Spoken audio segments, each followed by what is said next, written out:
Je crois pour ma part que ce que nous sommes en train de vivre est plutôt de l'ordre d'une grande bascule ou d'un grand bouleversement. D'abord parce que nous vivons, et cela pas simplement depuis cet été et ces dernières années, au fond, la fin de ce qui pouvait apparaître comme une abondance. Celle des liquidités sans coût, et nous aurons à en tirer les conséquences en termes de finances publiques, mais le monde se réorganise. Celle de la fin d'une abondance de produits, de technologies qui nous semblaient perpétuellement disponibles. Nous l'avons vécu pendant la période du Covid, nous le revivons ici avec encore plus de force. La rupture des chaînes de valeur, la rareté de tel ou tel matériau et technologie réapparaît, la fin de l'abondance de terre ou de matière, et celle de l'eau également. Et là, nous aurons des dispositions à prendre pour tirer toutes les conséquences.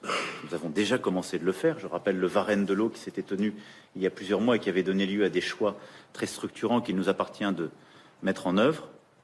Nous irons au bout.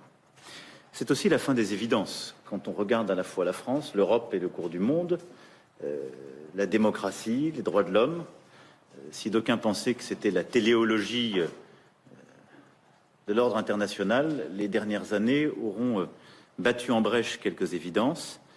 C'est la fin de celle-ci, la montée des régimes illibéraux, le renforcement des régimes autoritaires, nous l'avons encore vu dans les discours désinhibés des derniers mois, sont clairs. Et c'est, je dois le dire aussi, la fin pour qui en avait d'une forme d'insouciance. Aujourd'hui, jour pour jour, la guerre a repris il y a 6 mois en Europe, depuis le 24 février, et en ce jour qui est celui, l'anniversaire des 31 ans d'indépendance de l'Ukraine, c'est malheureusement celui aussi des 6 mois de la guerre qui a repris. Et pour beaucoup de générations dans notre pays, la guerre était une réalité qui n'existait plus sur le sol européen. De la même manière, la crise climatique, avec toutes ses conséquences, sont là, perceptibles.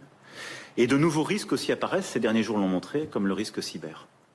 Ce tableau que je fais là, cette fin de l'abondance, cette fin de l'insouciance, cette fin des évidences, montre que c'est au fond une grande bascule que nous vivons, face à laquelle, évidemment, nos compatriotes peuvent réagir avec beaucoup d'anxiété.